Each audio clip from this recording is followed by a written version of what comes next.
Hi, everyone. I thought I'd do a quick summary of some of the things that I've been looking at. What I've put on this table, I'm going to summarize things, is just some of the spike up in the past couple of days, but also just so I can see how things have been over the past 5 days as well. And let's say we work under a working assumption that things will get back to where they were 3 months ago. That gives me an idea of the kind of return I expect. Obviously, if something's fallen 58% since the last 3 months, it doesn't mean you get a 58% return if it returns to where it was 3 months ago. You get slightly more of a return than where it is. The reason for that is something goes from 100 to 75, that's a 25% drop, and then it goes from 75 back to 100, that's a 33% return. So you get it? 25% drop means a 33% return if it goes back to where it was, okay?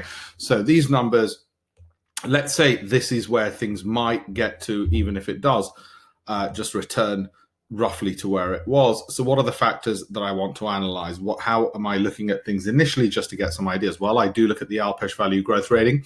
This is all for a 6 to 12 month holding in any event, because even if it takes 6 months to get to that level, or even 12 months, or even 24 months, I want to make sure I get a return where I'm happy to get it even over 2 years. So this is not the short-term trading, it's slightly longer term. Value growth just tells me in terms of historically, how has the company done in terms of generating sales? Has it been rather good at it? Has it been good at retaining cash as well?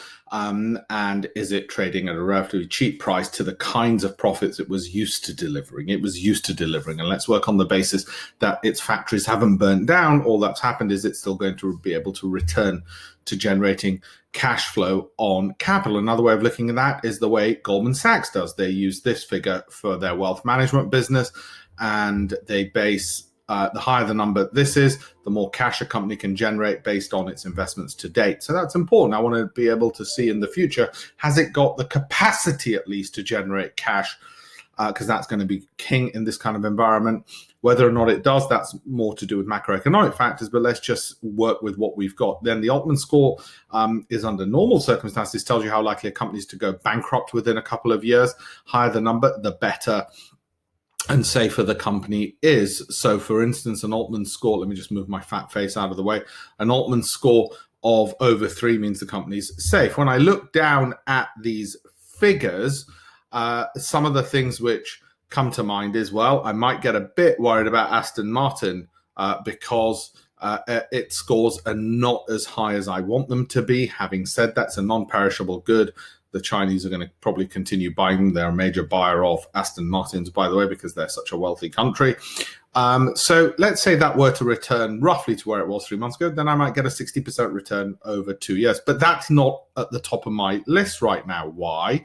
Well, it doesn't sufficiently marry up the kinds of numbers that I want to see here. So this one might, however, although on my ranking it's a little bit lower, Royal Dutch Shell, guess what? I bought some a couple of weeks ago.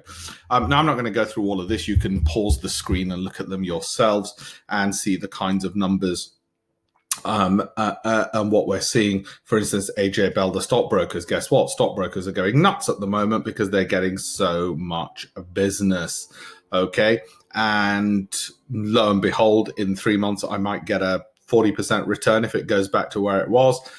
Given that its Croaky is high and its Altman Score is very high, that might not be a bad purchase, even if it took 2 years, and that's how long it took. Anyway, that's just a brief summary. Just in case you want to know, Croaky is cash flow, return on capital invested, and Altman Score looks at things like the amount of retained earnings, the amount of profits a company kept in reserves, incredibly important at times like this, and working capital it has available, again, incredibly important at times like this.